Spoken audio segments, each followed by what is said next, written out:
And then we have the unlockable 5 costs. Now you might look at this and go, only 10? We're not done yet. Some of these are played within their traits. So one of the things we tried to do is that since the normal 5 costs aren't the capstone for some of the vertical traits, they live here. So for example, I'm gonna do the vertical trait ones here first. Galio is one of my favorite. He was one of the first designs of the set. You can only unlock him by playing 7 Demacia and having 12 star levels of Demacia. Then you unlock Galio. But the way Galio works is you don't put him on the board. He sits on your bench and he adds Demacia to your thing. So he's basically +1 unit sitting on your bench, almost like a free Tactician's Crown. And then when your team takes a bit of damage, he jumps up and dives in like the old cultist Galio. So you actually get like a free +1 if you're playing vertical Demacia. So a cool thing you can do is like go 7 Demacia, unlock Galio, put Galio on your team, drop down to like 5 or 3 Demacia, keeping Galio, and then fill your board with other powerful units. Pretty cool. Set is the capstone of Ionia, but you don't really need to play Ionia to get him. All you have to do to unlock him is, I believe it's level 8. It might be level 7. I think it's level 8. And then put 1 unit by themselves in the front 2 rows for like, I think it's 1 round or 2 rounds, and you unlock Set. And this is the boss set. This is the one that, you know, takes some damage, runs back, does some sit-ups, and then comes back and slams people down. And if he can grab their big health Scion, can do some mega damage. So that set is back. Speaking of people who are back, Tahm Kench, my favorite unit of all time, is back, which is really cool to see. Now, the one thing is, you do have to be playing Bilgewater to get to him, because you have to have spent 500 Bilgewater tokens. But once you do, he's here. You can feed him, build up his attack speed or his AP or his health, get him chunky. The more you feed him, the bigger he gets. If he eats people, spits out items, spits out gold, all that good stuff. Tahm Kench is back, baby. T-Hex is the capstone for Piltover. If you've played, 5 Piltover or get some Piltover units in, you'll unlock T-Hex. T-Hex is a really powerful unit, and the cool thing is he'll gain extra stats based on who you put to pilot him.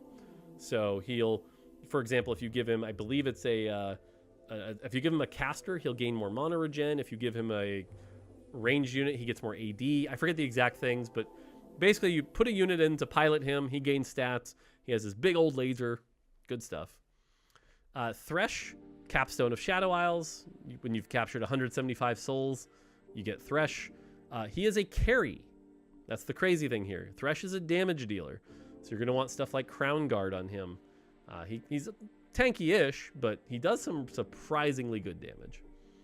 Volibear is interesting. The way you unlock Volibear is you have a unit with, I believe, 3,800 health or more.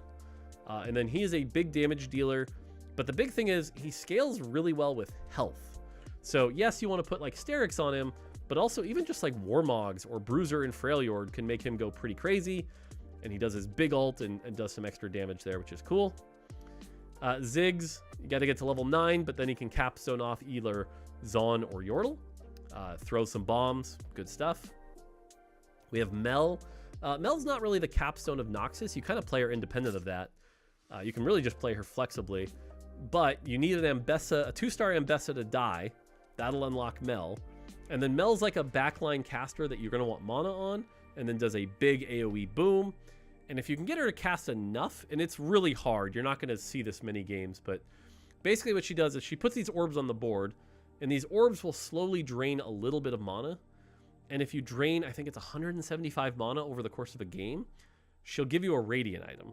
Now, that's really hard to do. I think we've only done it once in playtest, but kind of a fun little chase she has. Aatrox. Aatrox is unlocked by having a champion with, I think it's 40% Omnivamp and being level 8. This dude's just a flexible demon. Does a lot of damage, even unitemized. And then the fact that he has a second health bar is wild, because when he dies, he comes back. So this dude's just a beast. If you build like an early Bloodthirster, very, very good to consider an Aatrox.